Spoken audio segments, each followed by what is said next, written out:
Hari byinshi bibera ku isi utazi, gusa ababikora urabazi. Bagira uruhare muri buri ntambara ubona ku isi, inyinshi muri zo ndetse banazungukiramo. Banza wumva aka kantu.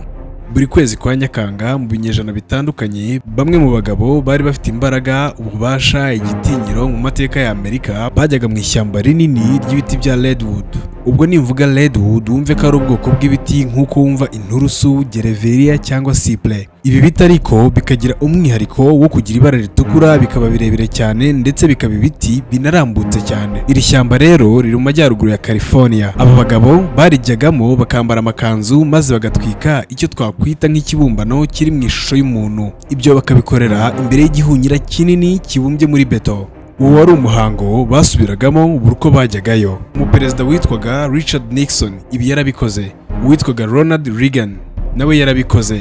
Ni nako byagenze ku bagabo bayoboraga amabanki yagiraga uruhare rukomeye mu bukungu bwa Amerika nka JP Morgan, n'abayoboraga ibinyamakuru byabwiraga abantu uko bakwiye gutekereza ku bukungu. Uwo muhango bawitaga cremation of care. Tugenekereje mu rurimi mushobora kumva, ibi twabyita umuhango wo gutwika ubwoba. Ibimaze kuvuga haruguru nta nubwo byari ibanga, kuko hari articles bivugaho kuri Wikipedia zigaragaza n'amafoto.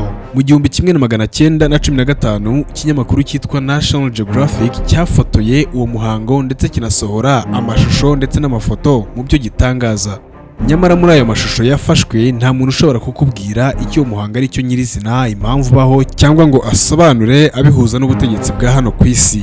Ibyo tugiye kuvuga muri iki kiganiro ni imiryango ikora mu ibanga, ikomeye ndetse inafite ububasha bwo gushyiraho abategeka isi. Abayiyobora bakaba bafite imbaraga ku buryo bashobora kukuzamura cyangwa bakakumanura mu buryo udasobanukiwe uko babishaka, kandi kuko baba hafi mu nzego zose zikomeye ku isi. Ni imiryango yabayeho mu binyejana byinshi byashize. Turayigarukaho mu mazina yayo, tuyihuze n'ibyo usanzwe wumva uzi mu buzima busanzwe. Urakaza neza kuri Dopecast. Tukubwira amateka utabwiwe, inkuru zidasanzwe muri politiki, ubucuruzi, ikoranabuhanga n'ibindi bigira uruhare mu gutuma ubona isi n'abayituye mu yindi shusho. Njye ukugezaho ikiganiro nitwa Edmond Niyomugenga.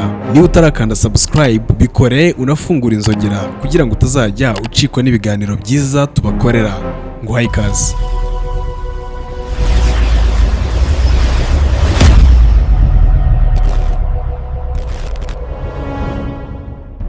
Tudatinze reka duhere ku muryango wa mbere.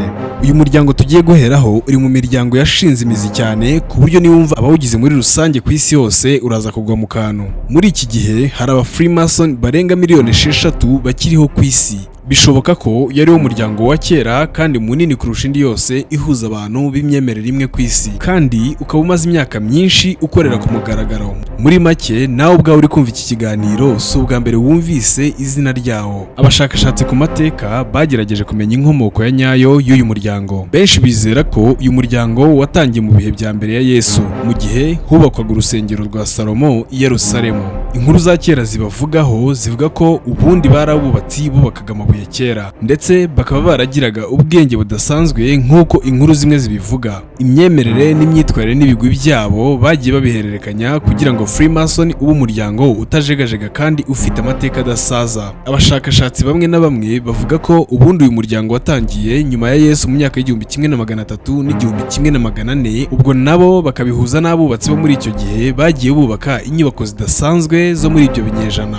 Bitewe n'ubuhanga babaga bafite mu bwubatsi, bavaga ku nyubako bajya ku yindi, kandi bagakora ku mishinga y'ubwubatsi iremereye cyane. Byasabaga kwimuka cyane kuko ubuhanga bwabo bwari bukenewe cyane, ndetse ugasanga n'imishinga bakoragaho ifata ibinyacumi by'imyaka ngo irangire. Bitewe n'ukuntu bagendaga batatana, byasabaga kwemeza abantu abari bo kugira ngo bemere ubushobozi bwabo bashingiye ku mateka babaziho. Guhera icyo gihe bashinze amashyirahamwe y'umwuga bakoraga bakayita guilds, bakagira ibimenyetso by'ibanga babaga baziranyeho, bakagira uburyo bwihariye bwo gusuhuzanya amagambo y'ibanga n'ibindi bimenyetso byabarangaga. Muri ibyo bimenyetso harimo nk'ibyo wagiye ubona nka ekere y'abubatsi ndetse na campus mukoresha muca uruziga. Mu mwaka w'1717 kuko abanyaburayi batari bakiri kubaka imishinga minini ya za katedrali nk'uko byahoze, ubu Freemason nibwo bwatangiye guhinduka buva ku kuba ihuriro ry'abubatsi bukaba umuryango mushya ushingiye ku mahame y'igihe cyiswe Enlightenment. Kikaba cyari igihe cy'urumuri cyangwa umucyo, ubyita uko ushaka. Icyo nicyo gihe abantu batangiye kwisanzura mu bitekerezo bagakoresha ubwenge n'ubushobozi ubushishozi bagatangira kwiteza imbere mu mico no mu myifatire. Dore ibintu bya vuba aha ugomba kumenya kuri uyu muryango w'aba Freemasons. Abantu 13 muri 39 bashyize umukono ku itegeko nshinga rya Leta Zunze Ubumwe za Amerika n'aba Freemason. Muri bo harimo George Washington, Benjamin Franklin washinze imwe mu matsinda y'uyu muryango mbere muri Amerika. Hakabamo John Hancock, uyu nguyu niwe muntu wa mbere wasinye ko leta za mbere za Amerika zigenga ndetse zitagikolonizwa na Britain. Yabaye perezida wa Kongere ya Amerika, anaba guverineri wa leta ya Massachusetts. Mu kinyejana cya 19 igihe ubu Freemason bwari bugeze hejuru bumaze kwamamara muri Amerika, hafi umugabo umwe muri 5 yabaga ari umunyamuryango w'aba Freemasons. Ahantu uyu muryango urengeye ntiwigeze ushaka kuyobora muri Leta Zunze Ubumwe za Amerika cyangwa ngo witware nk'ishyaka rya politiki kandi wari ufite ubwo bubasha, ahubwo bagumye nta ruhande babogamiyeho ku buryo amashyaka yose yagarukaga akawuhuriramo. Ubwoba n'imyumvire y'uko hari imiryango y'ibanga igenzura isi bifite inkomoko izwi neza mu mateka. Mu mwaka w'1797 umuhanga mu bya physics wo muri Ecosse witwaga John Robinson yasohoye igitabo yavuzemo ko umuryango w'aba Freemasons winjiwemo n'undi muryango w'ibanga witwa Illuminati yise ko ariyo muri Bavaria, Bavarian Illuminati, kandi ko umuryango ari wo wari uyoboye mu ibanga impinduramatwara y'Ubufaransa, French Revolution. Icyo gitabo kimwe nicyo cyabaye inkomoko y'ibitekerezo hafi ya byose bivuga ko hari imiryango y'ibanga igenzura isi byakomeje gukwirakwizwa kugeza n'ubu.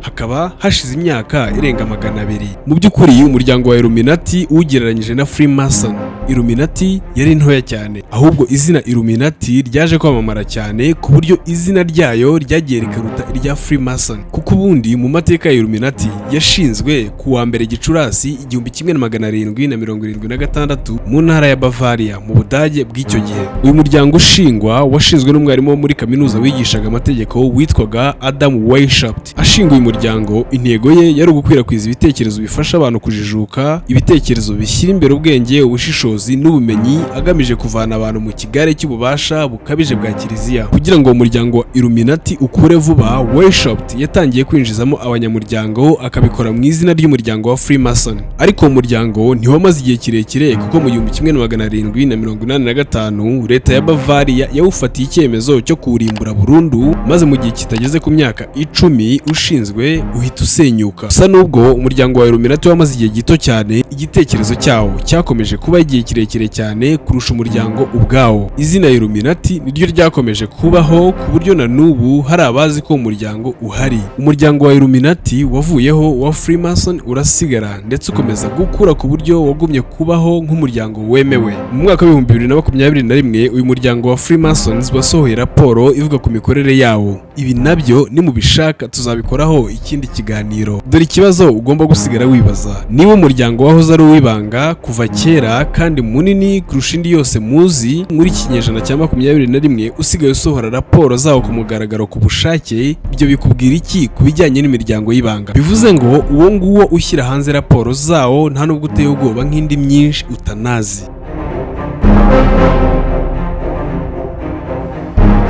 Nyuma yo kumva amateka y'aba Freemason, ndabizi mu nkuru yabo watangajwe na byinshi birimo ubwinshi bwabo n'ukuntu ari umuryango umeze nk'aho utihishira. Gusa kuri uyu muryango wundi ngiye kukubwira ho biratandukanye cyane. Inkuru y'uyu muryango reka nyitangire muri Amerika n'ubundi ahitwa New Haven muri Connecticut mu 1832 muri kaminuza ya Yale. Hari abanyeshuri babiri aribo William Huntington Russell hamwe na Alphonso Taft. Aba banyeshuri bagiranye amakimbirane na bagenzi babo kubera kutumvikana ku itangwa ry'ibihembo bya Phi Beta Kappa byatanzwe muri uwo mwaka. Iki gihembo bajyaga umuntu wagaragaje ubuhanga mu masomo muri kaminuza bigagamo, maze uwo muntu bakamugira umunyamuryango w'umuryango wahuriragamo abanyeshuri b'abahanga. Aba basore uko ari babiri, aho kwemera ibyemejwe mu itangwa ry'ibyo bihembo, bahisemo kwitandukanya na bagenzi babo, maze bashinga groupe yabo bwite mu ibanga, bagenda binjizamo abandi banyeshuri bimwe bisanzwe by'abana bakiri mu ishuri. Iyo groupe bayise The Order of the Skull and Bones. Gusa mbere y'uko ibyo byose biba, umwe muri aba bashinze uyu muryango witwa Russell, mu mwaka umwe mbere y'1832 yari yaragiye kwiga mu Budage. Muri icyo gihe nibwo yamenye ko hari imiryango y'ibanga ihuriramo abanyeshuri ikorera muri za kaminuza z'i Burayi. Muri iyo miryango yo muri izo kaminuza yari yarabonye, yasanze hari imihango bakora yihariye ifite ibimenyetso bibaranga ndetse bakagira n'ubuyobozi. Russell yagarutse muri kaminuza yigagamo muri Amerika, ariho twatangiriye. Ibyo byose yari abifite mu mutwe. Igihe rero habagaho amakimbirane ajyanye na bya bihembo twavuze bya Phi Beta Kappa, Russell ntiyicaye ngo arebere. We na mugenzi we Alphonso Taft bahisemo gushinga umuryango mushya bagendeye ku byo Russell yari yarabonye mu makaminuza yo mu Budage. Hari bamwe mu bahanga mu mateka n'abashakashatsi ku muryango wa Skull and Bones bagiye bavuga ko ishami ryashinzwe muri Amerika ryari rifitanye isano mu buryo buziguye n'umuryango runaka w'ibanga wo mu Budage. Uyu muryango mbere mu gutangira wari ugizwe n'abanyamuryango 15, Russell, Taft n'abandi 13 biganaga. Mu ntangiriro uwo muryango witwaga Eulogia Club, mbere yuko wakira izina ryamamaye kugeza n'ubu rya The Order of Skull and Bones. Nyuma yaho wanamenyekanye ku rindi zina rya Brotherhood of Death. Hashize imyaka 2 gusa uyu muryango ubayeho, William Huntington Russell yafashe icyemezo cyo kuwuhuza burundu n'izina ry'umuryango we. Yandikishije urwego ruwuyobora ku izina rya Russell Trust Association. Kugeza n'ubu iryo ni ryo zina ryemewe n'amategeko y'uwo muryango ndetse n'amategeko ya Amerika. Uyu muryango ukorera inama zawo mu nyubako yubakishije amabuye y'umukara idafite amadirishya iri ku muhanda wa High Street. Abanyamuryango bawo bakayita The Tomb cyangwa se imva. Kugeza n'ubu bahahurira buri wa kane na buri cyumweru nijoro. Abantu batari abanyamuryango babo babita Barbarians. Ubundi ngo muri iyo nyubako bahuriramo yitwa The Tomb, amasaha yose ayibamo yashyizwe imbereho iminota 5 ku bushake, kandi ibi niko bimeze mu gihe cyose uyu muryango umaze. Nta muntu n'umwe uri hanze y'uwo muryango umenya impamvu babikoze gutyo. Buri munyamuryango mushya ahabwa akabyiniriro gatoranywa n'abandi banyamuryango kagasimbura izina rye bwite igihe cyose ari muri iyo nyubako bahuriramo. Ako kabyiniriro kandi kagomba gakoreshwa ubuzima bwe bwose muri uwo muryango. Hari tumwe mu tubyiniriro dutangwa hashingiye ku miterere cyangwa ku nshingano z'umuntu muri uwo muryango. Urugero nka Long Devil. Iri ngiri rihabwa buri gihe umunyamuryango muremure kurusha abandi mu bantu bashyashya binjije muri uwo mwaka. Ikindi kintu wamenya kuri uyu muryango ni umubare 322. Uyu mubare ufatwa nk'ikirango cyihariye cy'uwo muryango. Uwo mubare bamwe bavuga ko usobanura umwaka wa 322 mbere ya Yesu Kristo. Ukaba ari wo mwaka umugiriki witwaga Demosthenes yapfuyemo. Hari n'abashakashatsi bavuga ko 322 ishobora kuba isobanuye igitabo cy'Itangiriro igice cya 3 umurongo wa 22, aho Bibiliya ivuga iti Uhoraho Imana aravuga ati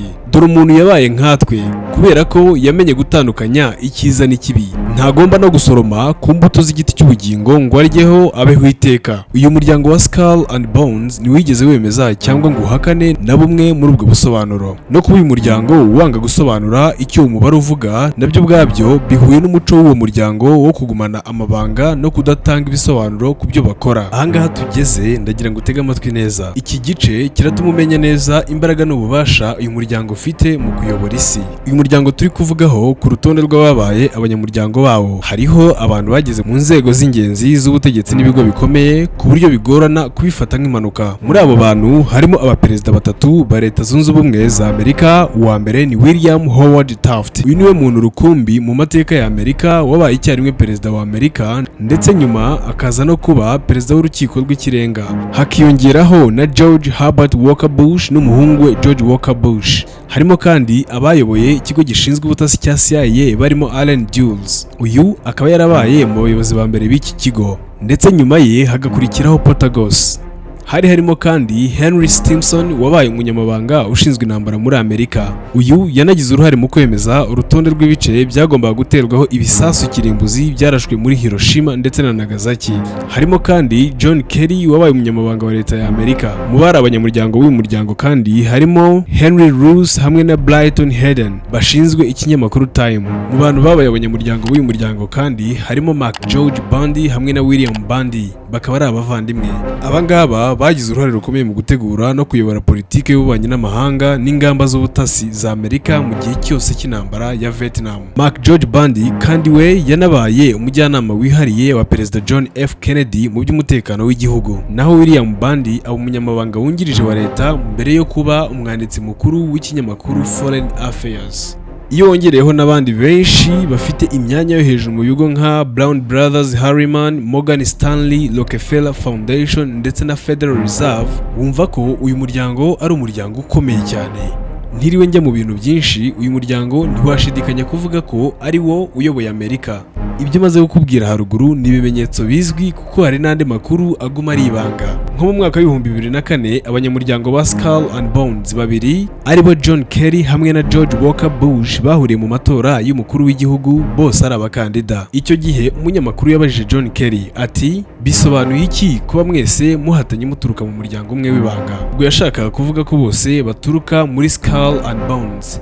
Undi yamusubije mu buryo bumeze nko gutebya ariko wumva ko atabihakanye.